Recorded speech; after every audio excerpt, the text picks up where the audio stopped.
Magandang hapon po sa inyo. Sir, mga ma'am. Okay, ang inyo pong inireklamo, yung pong katayan ng babuyan dyan po sa Cavite. Opo. At ito ho, inireklamo yun na ho sa barangay before. Opo. Wala akong ginawang action ng barangay. Wala po. Commercial po ito nakatayan. Pinitinda nila sa palengke. Every day. So ito ho, ininspeksyon na ba ng munisipyo ng syudad ng Noveleta? Opo. At ano po yung kanilang na-find out na merong violation talaga? Opo. Pero despite that, wala ho silang ginagawang aksyon. Wala po. Nag-umpisa po ito noong 2014. Okay. Up to 2016 wala po nangyari. Kaya Yes, nga sir. po dito na kami. Kompleto na po ang dokumento rito na pumunta po ako sa Calabarzon Okay. DNR. Nagpunta Okay. na rin po ako sa Provincial Health Office. Sumulat na rin po ako sa Regional Director ng NMIS sa Okay. Lipa City. Sumulat na rin po ako doon sa Provincial Veterinary Office. Umikot na ho kayo. O lahat po. Kaya nga po, ito po ang kahuli-hulihan. So ang simpleng tanong, meron ho palang violation, bakit ayaw hong magsikilos itong mga kinaukulan na inyo pong mga nilapitan? Yan nga po ang tanong eh. Sabi ko nga sa kanila, napakatagal ng problema yan. Bakit masyado na po epekto sa amin? Hindi lang sa amin, kundi sa buong komunidad ay talaga na po may nakakasakit na. Sinong may-ari nito? Ang previous na may-ari, Carmelito Alvarez. Ano, Ngayon po, politiko ngayon, ba ma-impluensya kaya hindi magalaw? Alvarez po eh. Ano ho itong Alvarez?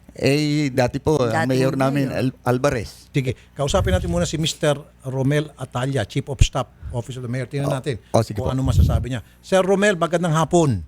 Magandang hapon po, Sir Rafi. Magandang hapon po sa inyo lahat. Sir, andito ho yung tatlong kababayan ninyo, ano po, Opo. sila ho yung mga senior citizen na. At ang kanila Opo. pong reklamo, pagkatagal-tagal na raw po itong katayan ng babuyan dyan sa inyong lugar, umikot na po sila, lahat na po nilapitan na nila, pero bakit po Opo. wala pa rin pong kumikilo, sir?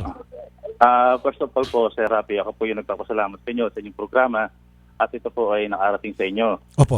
Actually po, siguro po, meron silang nilapitan pero hindi po direct sa Office of the Mayor. Okay. Since po ngayon po ay nag-uusap as of this day po, pag mapagaba ko ng telepono, I will call the Mayor at para po mag-order na right of this day po. So, sarap po natin yan. Uy, palakpakan mo nga, Nis. Naku, ito lang palang magic word. Mr. Atalla, ang magic word. Sir, so ipapasa na po Opo. natin today. Yes po, ask po natin ang karidad po natin at ang police po natin, assistance para po may pasara po right there and there po. Naku, sir, narinig nyo, Sir Gabriel, Ma'am Evelyn, narinig nyo. Ano pong masasabi nyo? Siyempre po, nasasayahan na ako.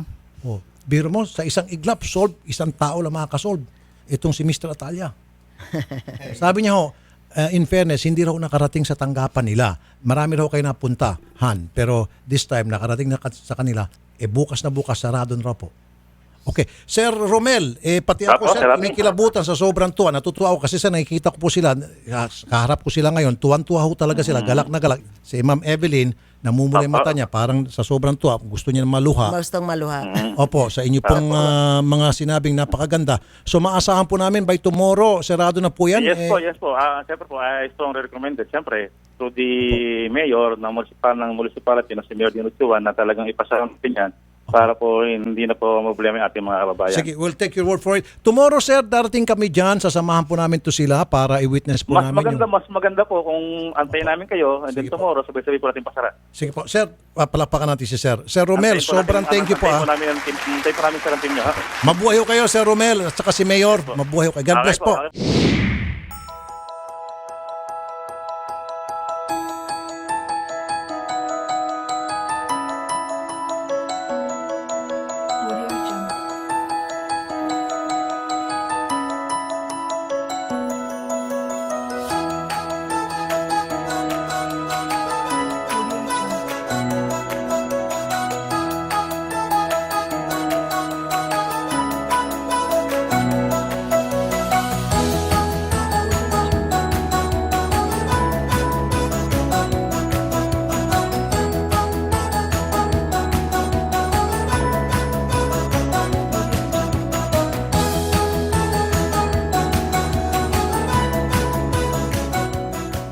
Sir Rafi Tulfo, muli ang pasasalamat namin. Sana po, huwag kayong magsawang tumulong sa amin sa lahat ng taong nangangailangan, lalo na sa aming mga inaapi at hindi kami napapagbigyan sa aming mga magandang hangarin para sa bayan.